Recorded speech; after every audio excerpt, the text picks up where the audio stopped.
captured last year appearing to prove Iranian attempts to conceal its nuclear weapons program. The pictures, taken over several years' time, revealing a site in Sanjarin, Iran, where a nuclear research building and manufacturing plant had been covered up. The plant allegedly used to produce shockwave generators, key components in the miniaturization and detonation of nuclear arms. Meanwhile, Iranian and Western powers continuing nuclear deal negotiations in Vienna, but U.S. Secretary of State Antony Blinken saying that in light of Iran's malign activities, some form of sanctions will likely remain in place even after a potential agreement is reached. We don't know at this stage whether Iran is willing and able to do what it would need to do to come back into compliance. So we'll see if that actually materializes. Even in the event of a return to compliance with the JCPOA, hundreds of sanctions will remain in place, including sanctions imposed by the Trump administration. If they are not inconsistent with the JCPOA, they will remain unless and until Iran's behavior changes.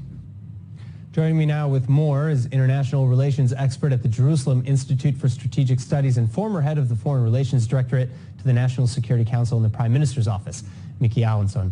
Miki, thanks so much for being with us again. Now, what sanctions is Blinken talking about? How strong are the sanctions that will likely remain even with the newly signed JCPOA?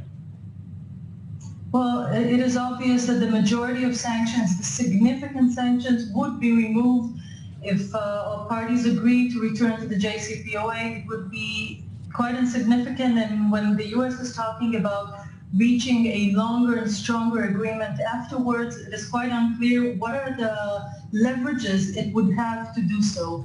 The majority of sanctions would not be binding ones. So when we say that there are hundreds of sanctions, are we talking about hundreds of small, weak sanctions? There would be sanctions also that were enacted under the Trump administration, but the Iranians would reach the position they're interested in, which is opening their economy, being able to trade, and still being able to continue with their nuclear program. Also, Secretary Blinken said on Monday that the problem that if the Iranians continue to breach the agreement, the breakout time would shrink to weeks. But the problem is that under the JCPOA, breakout time is allowed to shrink to weeks starting from 2023, when the sunset clauses begin to apply. So from 2023 till 2030, it would be legal to enrich uranium, to use advanced centrifuges. And this is exactly why Israel opposed the agreement, because the JCPOA does not solve the question of Iranian nuclear weapons. It only postpones it. So let's move now to internal Iran. How are Iranian officials, especially presidential candidates ahead of Iran's elections, discussing the sanctions and the JCPOA nuclear deal? Well, we know that elections are coming. We see that the majority, if not all, candidates are what is considered to be non-moderate ones. Not that I think there are really moderate ones, because the person who decides who will run is the council and the supreme leaders. So to begin with, it's not a question of election, it's a question of selection. And they will all do their best to remove the sanctions as agreed, and it seems to be a done deal. The JCPOA, returning to the JCPOA, seems to be a done deal. All right, so we're seeing reports now that since the United States is seemingly dead set on returning to a deal, as you're saying as well, Gulf nations like Saudi Arabia and the UAE are returning to talks with Iran of their own. What do you know of these reports and these alleged discussions? And also, do you see a peaceful resolution to the conflicts with Iran taking shape? Or do you think that maybe some of these efforts are just futile with respect to the mullahs and the Ayatollah regime in Tehran?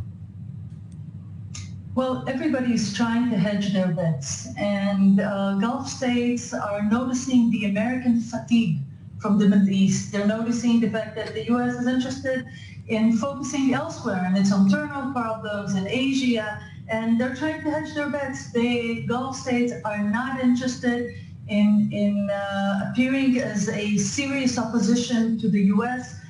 They are interested in appearing as promoting U.S. interests, which is stabilizing the Middle East and reaching some sort of a stabilization between Sunni nations. There isn't really a Sunni axis, and the Shia axis, and that would promote what they perceive as promote American interests.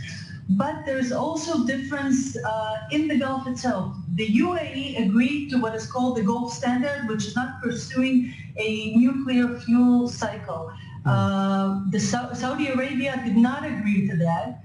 And everybody's saying, justly so, why not have the same capacities that Iran has that did not agree, of course, to anything like the gold standard. So it sounds like a policy if Iran has it, then why can't we?